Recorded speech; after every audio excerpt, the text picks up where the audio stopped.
शोकसभा घ्यायला पडेल याची कल्पनाच करता येईल. माझ्या आयुष्याच्या 40 या राजकीय जीवनामध्ये असा नेता पुढे नाही. दादांचा ब्युरोक्रॅटवर जबरदस्त करारा की सत्य बोलणारा कधी खोटं नाही राजकारणामध्ये, कधीही मनामध्ये घाणेरडं राजकारण म्हणतात. आपण राजकारण म्हणतो, राजकारण नको रे बाबा मला ते राजकारण, ती भावना कधीही दादांच्या बाबतीत नव्हती.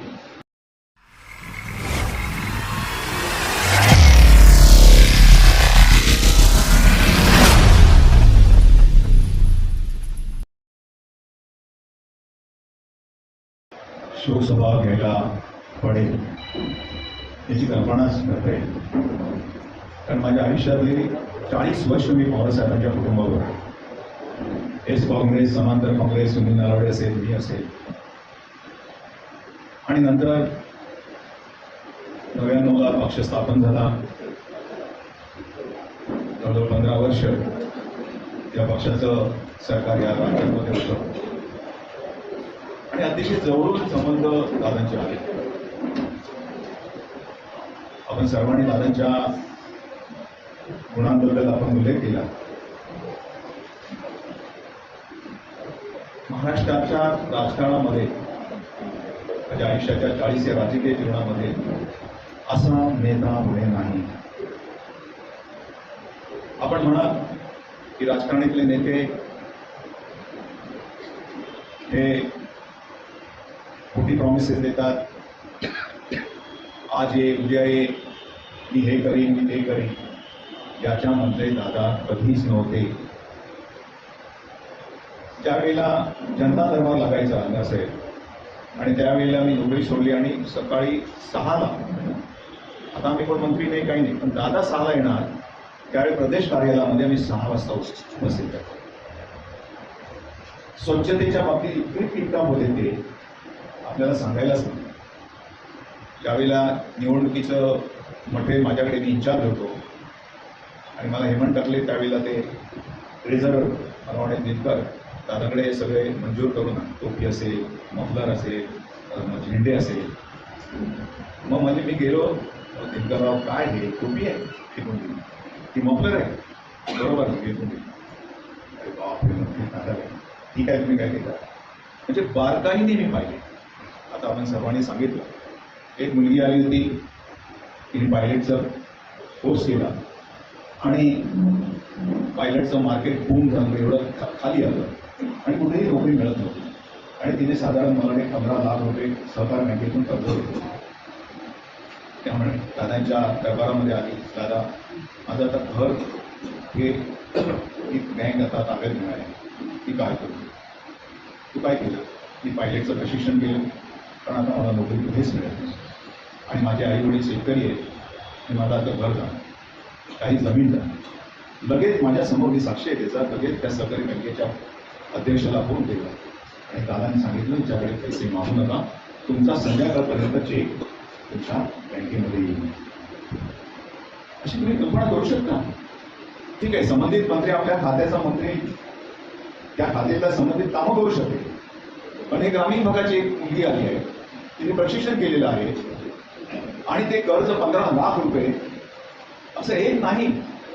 एक नांदेडमधली महिला आली, दादा मला इतका त्रास होतोय, एसपी भेटतच नाही, मला एसपी पर्यंत मी पोहोचू शकत नाही.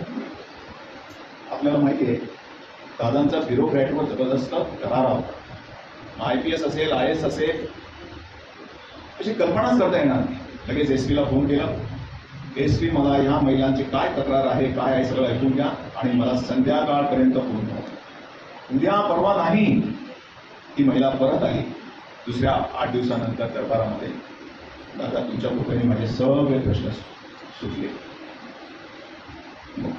श्यामनगरमध्ये आहेत का कोण, श्यामनगरचे जाधव चाळीमध्ये, जाधव चाळीच्या डेव्हलपरचा सर्वे करतो आणि तो सर्वे करायचा. माझ्याकडे लोक आले, रवी सावंत असेल, बबन शिरसाट होता, संदेश लाड, हे सगळे लोक आले.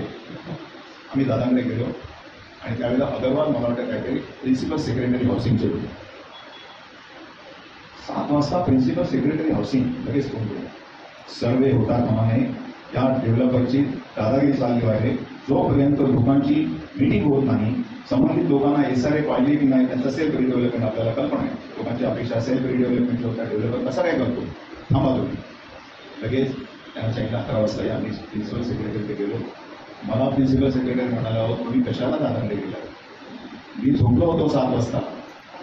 म्हणजे कल्पना करा, ही काम करण्याची पद्धत दादांची होती. आता आपण कुठल्या काळात तुम्ही सांगितलं 82 मध्ये त्यांनी सुरुवात केली.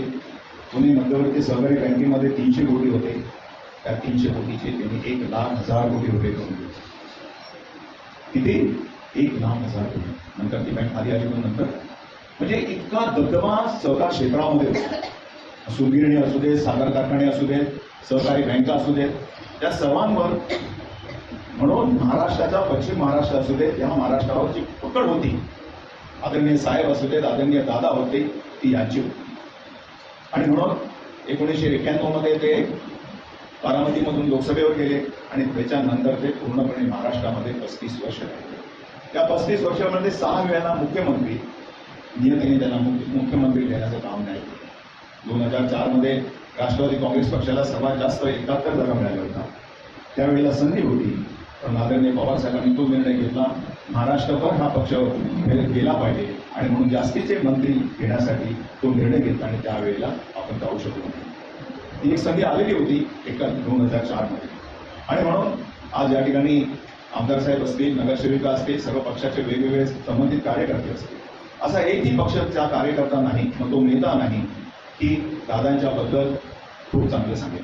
दादा कधीही पक्षाच्या बाबतीत कधी ते ह्या पक्षाचा आहे म्हणून काम करायचं नाही असं कधीही त्यांच्या डोक्यामध्ये नव्हतं. कारण मी अतिशय दादांच्या खूप जवळ होतो आणि ही भूमिका आपण त्या ठिकाणी घेतली. ज्यावेळेला कार्यकर्त्यांमध्ये अडचणी येतात त्यावेळेला कार्यकर्त्यांच्या मध्ये त्यांच्या पाठीशी उभं राहण्याचं काम आदरणीय दादांनी सातत्याने काम केलेलं आहे. आज आपण पाहिलं गोपीनाथ मुंडे साहेब गेले 66व्या वर्षी, 57व्या वर्षी आबा गेले आणि 66व्या वर्षी मराठा विलासराव देशमुख गेले. आपण हे सगळं पाहिलं. पण न भूतो न भविष्यती असा जो व्याकुळ झालेला, दुःखी कष्ट झालेला महाराष्ट्र जर आपण कुठे पाहिला असेल तर 28 तारीखच्या नंतर जानेवारीपर्यंत आजपर्यंत असं घडलं की एखाद्या कुटुंबामध्ये कुठेतरी घडलं आहे, काहीतरी याचा प्रसंग आलेला आहे. ही भावना प्रत्येकाच्या सर्वसामान्यांच्या कार्यकर्त्यांची भावना निर्माण झाली. याचं कारण एकच आहे की सत्य बोलणारा कधी खोटं नाही. राजकारणामध्ये कधीही मनामध्ये घाणेरडं राजकारण म्हणतात, आपण राजकारण म्हणतो, राजकारण नको रे बाबा मला ते राजकारण, ती भावना कधीही दादांच्या बाबतीत नव्हती. जे स्पष्टपणामध्ये झालं तर होईल, नाही तर तुम्ही येऊ नका.